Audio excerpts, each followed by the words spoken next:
হ্যাঁ তারেক। বিড়ির উপরে বিশেষ বাজেট করা উচিত, যে কোনো সিঙ্গেল কোনো প্যাক হবে না। না। যদি এক প্যাকেট হয় তাহলে বন্ধু বান্ধব আড্ডা ভালো জমবে। আর এতে বাংলাদেশ সরকার রাজস্ব বেশি পাবে, ট্যাক্স বেশি হ্যাঁ পাইব। ট্যাক্স বেশি পাবে। আর ট্যাক্সের জন্য আমাদের এটা প্রতিটা মহল যার যে জায়গাতে দায়িত্ব আছে, ভূমিকা আছে, সবার এটা নিয়ে আসা উচিত, যে অ্যাটলিস্ট বিড়ি নিয়ে কোনো আন্দোলন হয় না। না। আপনারা বিড়ির দাম বাড়ান, আলুর দাম কমান, তাহলে কী হবে জানেন? জাতি উপকৃত হবে। হ্যাঁ। কারণ আমার প্রতিদিন ইনকাম 500 টাকা। যদি একটা পেনশন যদি আমার 100 টাকা হয়, আমি কিনবো না। যদি 1 কেজি আলু যদি 10 টাকা হয়, আমি 5 কেজি কিনবো। তো 5 কেজি কিনলে আমার সারা মাস চলে যাবে, কিন্তু 5টা বিড়িতে কিন্তু আমার সারা মাস যাবে না। সেই ক্ষেত্রে আমাদের বিড়ির থেকে আলু খাওয়া ভালো।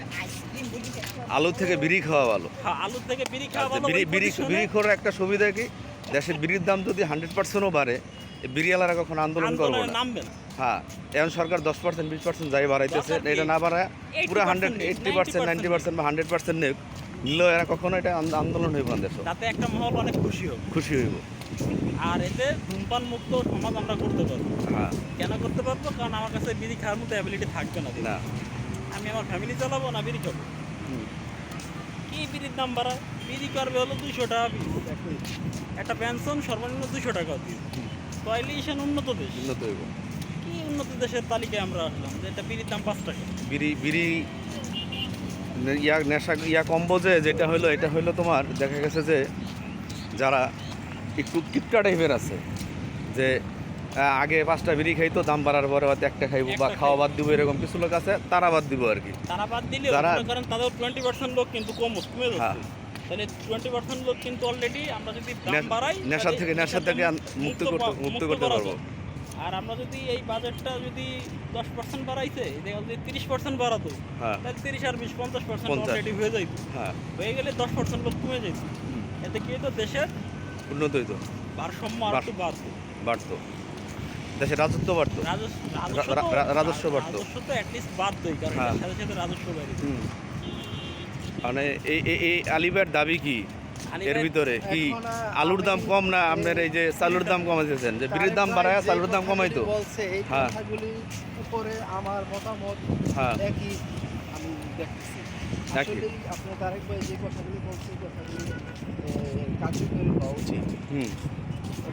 এই যে মনে করেন আলুর দাম 70 টাকা, হ্যাঁ, একটা বিড়ির দাম 20 টাকা, একটা বিড়ির দাম 25 টাকা, যাতে এই যে সাধারণ মানুষ আলু খাইতে পারেন। আজকে একটা আলু আজকে যে কোনো সময় আমরা দেখছি যে আলু কিনা মনে করেন ভর্তা বানিয়ে একটু ডাল দিয়ে ভাত খেয়ে লেখে মানুষ, ঠিক আছে? খুব শান্তি। আমি আজকে আমার কথাই বলি, আমি ধরে আমি আলু কিনি না আজকে 1 মাস 1.5 মাস যাবো, ঠিক আছে?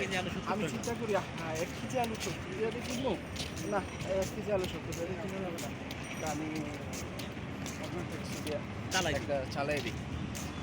এই যে অবস্থা আমাদের বাঙালি, এটা আসলে আমরা মেনে নিতে পারছি। যাই হোক, তারেক ভাই আমাদের আসলে কাজে হওয়া দরকার। আপনার মতামত কি? আমার মতামত, আপনার মতামত তো একটা বিষয় থাকে। না, আমি আপনাদের মতামতের সাথে সহমত, যে আমিও চাই যে বিড়ির দাম বাড়ুক, আলুর দাম কমুক, চালুর দাম কমুক। ওকে, তাহলে আজকের আলোচনা এই পর্যন্তই সমাপ্তি। নেক্সট আবার আরেক প্রসঙ্গ নিয়ে আলোচনা হবে। ওকে, বাই।